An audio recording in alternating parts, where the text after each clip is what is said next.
Bonjour à tous, bonjour Jean-Christophe Chassan, vous êtes le président du syndicat des éleveurs de gibier français. Ici, nous sommes au cœur de votre élevage. Je suis complètement surpris. C'est une des premières fois où je rentre dans un élevage de gibier. Dieu sait qu'on en parle des élevages de gibier, mais bien souvent, on n'en parle pas vraiment en bien. C'est pour ça qu'on est venu vous voir. On avait envie que vous nous expliquiez comment fonctionne l'élevage de gibier en France et aussi comment fonctionne cet élevage. J'aimerais d'abord que vous nous expliquiez pourquoi est-ce qu'il y a des élevages de gibier en France. C'est depuis à peu près 1970, c'est ça? À peu près, oui. Et qu'est-ce qui fait qu'on a, donc depuis cette date-là, des élevages de gibier en France? D'accord, tout d'abord, je vous remercie de vous être déplacé dans mon élevage dans la Drôme, à proximité de Valence, comme on en a parlé tout à l'heure. L'élevage de gibier, avant tout, chez moi, est une passion. Chez beaucoup d'éleveurs, j'ai très souvent l'habitude de dire on a un métier qui est extrêmement exigeant, parce que c'est un métier qui nécessite une permanence entière, régulière, quotidienne. Le week-end, les oiseaux ne s'arrêtent pas de vivre, donc il faut qu'on soit là. Qu'il pleuve, qu'il neige, il faut qu'on soit là. Donc déjà, c'est un métier extrêmement exigeant, mais c'est un métier passionnant. Et pour être éleveur de gibier, si on n'est pas passionné de la faune sauvage, des animaux, et in fine un petit peu de la chasse quand même, eh bien on ne peut pas faire ce métier-là. D'accord. Donc je le disais, 1970, les premiers élevages de gibier en France, la cause première du fait qu'on ait eu besoin d'avoir des élevages de gibier? Voilà, alors les premiers élevages de gibier qui ont été créés au départ dans des fédérations de chasseurs. Il n'existait pas d'élevage professionnel, principalement lié à une modification des territoires, bien évidemment. Donc modification des territoires à la fois sur les territoires agricoles, par rapport à une modification des pratiques agricoles, mais également aussi par rapport à une dégradation extrêmement importante de l'environnement lié aux infrastructures de transport, voire routières, ferroviaires, fluviales. À l'époque, on a construit beaucoup d'autoroutes, beaucoup de nationales, beaucoup de voies ferrées. Nous, la vallée du Rhône, on a eu la création du TGV. Il a fallu installer des ponts pour la faune sauvage, etc. Donc on a quand même modifié considérablement à la fois l'habitat du gibier, mais également sa faculté à se déplacer sur son territoire. Ceci a modifié énormément la stabilité démographique des populations de la faune sauvage. Et de ce fait, il a fallu apporter un complément de gibier pour pouvoir pratiquer la chasse sans créer ou détériorer le capital central des populations de gibier.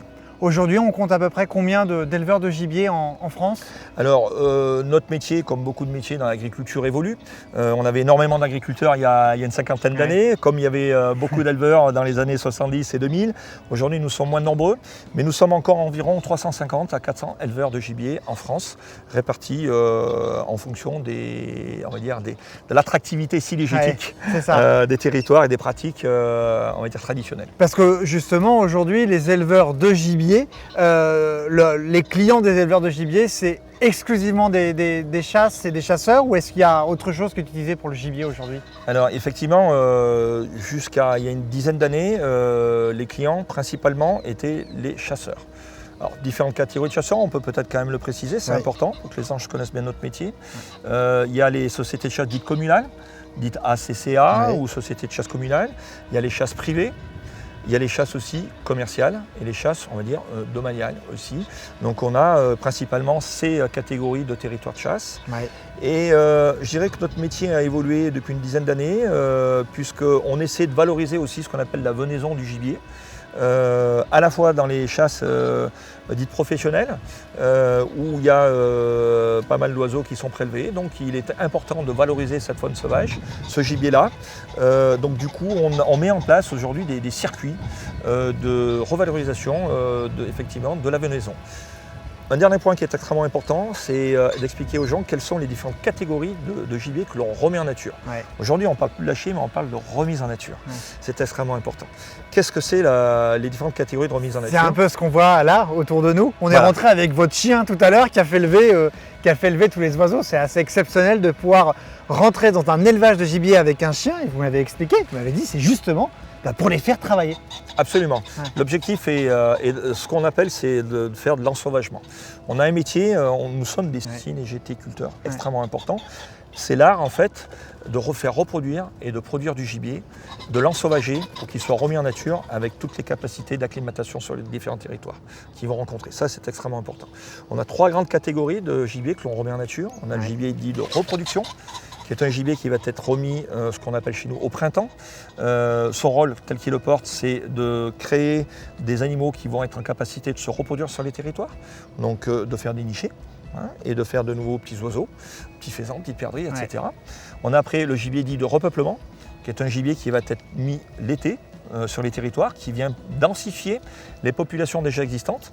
Donc généralement c'est en juin, juillet, août. Et puis on a le gibier de chasse, qui a une destination d'être lié à l'activité cynégétique de chasse. Mais pas qu'à cela, ce qui est très important, c'est qu'on retrouve environ 30% du gibier qui n'est pas prélevé pendant la période de chasse, qui est présent après la période de chasse et qui sont de véritables reproducteurs en puissance. Et justement, ces oiseaux-là qui restent sur le territoire, c'est aussi parce que vous avez des pratiques comme celles que l'on a là autour de nous, qui est de reproduire vraiment ce que les oiseaux vont avoir à l'état sauvage. Il y a énormément de végétation. Vous me disiez qu'il y a un endroit là au bout de cette volière qui est, où même nous ne pouvons pas aller, qui est impénétrable. Quelles sont justement les étapes importantes lorsque vous élevez du gibier pour que demain il puisse redevenir totalement naturel? Voilà. Donc déjà, ce qui est extrêmement important, c'est d'expliquer peut-être l'organisation de notre métier.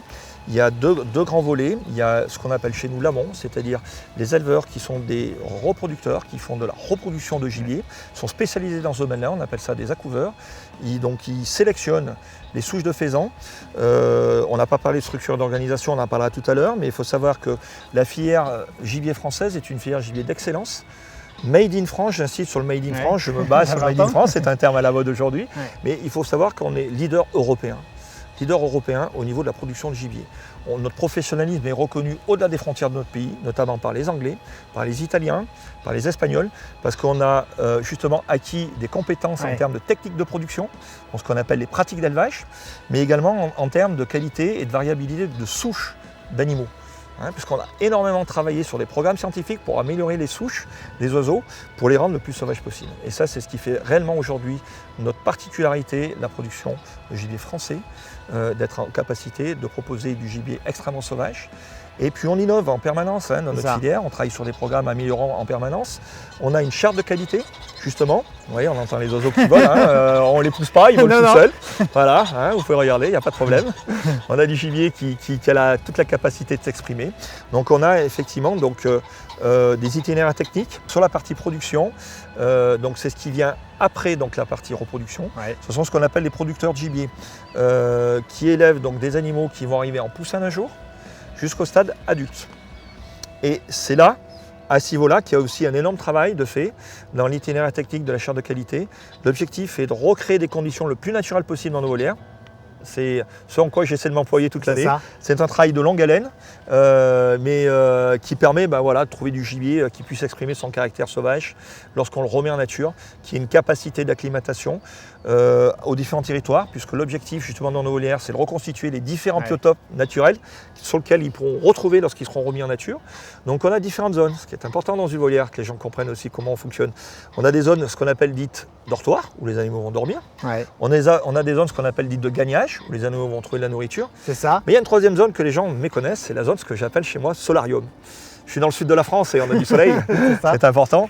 Mais ce qui est extrêmement important, c'est que cette zone de solarium permet aux oiseaux, c'est une zone plus ouverte, de sécher après des précipitations importantes ou après les rosées du matin.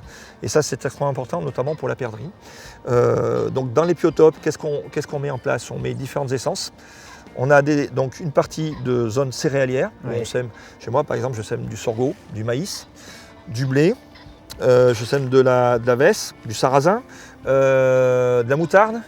Oui, pour que ces oiseaux, lorsqu'on va les lâcher, ils retrouvent les aliments qu'ils avaient là lorsqu'ils sont développés. Nos animaux, il faut qu'ils soient en capacité de s'alimenter naturellement lorsqu'ils seront sur le territoire. Parce qu'ils ne retrouveront peut-être pas, bien évidemment. Là, je voyais, il y avait des épis de maïs qui sont au-dessus, qui ont été picorés. Les capitules de tournesol sont entièrement consommés sur les plantes, les oiseaux se posent dessus, les mangent, ce qui fait que lorsqu'on va les remettre sur le territoire, ils seront se nourrir naturellement. Voilà, ça c'était extrêmement important. Et après, j'ai d'autres, excuse-moi, pour terminer, chez ce qu'on voit là, c'est du kénopode et ce qu'on appelle du sureau chez nous aussi, qui sert pour le coup, pour les zones dortoirs, ça sert donc ce qu'on appelle le couvert végétal, périn, parce que l'objectif c'est d'avoir une végétation dense, variée, mais pérenne, c'est-à-dire qu'elle soit durable aussi. Moi, vous viendrez au mois de décembre, vous aurez la même végétation. Ouais. Voilà, ça c'est extrêmement important. Et ça les protège du soleil l'été quand il y a beaucoup de soleil la journée, de la chaleur, mais ça les protège également des pluies quand il y a beaucoup de précipitations. Ça les permet de pouvoir se cacher dessous. Et quand vous les remettez dans la nature, ils ont déjà acquis ce comportement sauvage. C'est ça. C'est extrêmement important. Ce qui est assez lunaire, c'est que là, quand on regarde en 5 minutes et qu'on comprend le fonctionnement de votre élevage de gibier en France, on ne peut pas comprendre comment vous pouvez être autant attaqué. Vous êtes attaqué, on est attaqué depuis de nombreuses années. La chasse, les chasseurs, les éleveurs de gibier sont en première ligne. C'est quoi votre réaction par rapport à ça ? Moi, comme je l'ai dit tout à l'heure, je suis un passionné de mon métier. On est des amoureux de la nature, on est des amoureux des animaux. Donc c'est vrai que ça nous touche, ça nous blesse. Ça nous blesse, c'est surtout cette incompréhension. Parce que, vous voyez, notre objectif, c'est vraiment de rendre les animaux le plus heureux possible. On aime nos animaux, donc nous, notre objectif, c'est qu'on ait des animaux qui soient bien dans nos volières. Ils vivent à l'état naturel. Vous avez pu le constater, regardez les grandes volières qu'on a. Des volières de 200 mètres de long, 30 mètres de large, des filets à 6 mètres de haut, une végétation dense. Ils se nourrissent naturellement. Donc le gibier, quand on parle de bien-être animal, puisqu'il faut peut-être aborder ce sujet-là, eh bien justement, on est extrêmement sensible et extrêmement attentif à les mettre dans toutes les conditions optimales pour qu'ils puissent bénéficier de conditions extrêmement optimales au niveau bien-être animal. C'est ça, et on dit ça, et au même moment, il y a votre chien qui est en train de passer, voilà. Justement, qui fait son petit tour, qui fait lever les oiseaux. Il fait son travail, c'est un chien de travail. Il fait son travail. On a eu 2 années compliquées avec le Covid, la filière des éleveurs de gibier, j'imagine, a dû être un petit peu touchée. Est-ce que vous êtes aidé? Comment aujourd'hui est structuré? Est-ce que, donc au ministère, est-ce qu'on vous écoute? Est-ce que le syndicat Interprochasse vous aide de ce point de vue-là? Comment est structurée la filière? Est-ce que vous êtes aidé et entendu surtout? Ce qui est important, c'est déjà l'amont. Ce qui est important, c'est de savoir comment fonctionne la filière gibier française. Et je peux vous dire que j'ai des fois des contacts, notamment avec d'autres pays européens, qui nous demandent comment on arrive à être aussi bien organisé en France. Nous avons la chance en France d'avoir une filière gibier particulièrement bien organisée, très structurée et très performante. C'est qu'il lui vaut aujourd'hui d'être l'interlocuteur privilégié des pouvoirs publics, politiques et institutionnels. Notre métier s'articule en 2 grands axes. En amont, la partie agricole, production agricole, nous sommes sous la tutelle du ministère de l'Agriculture.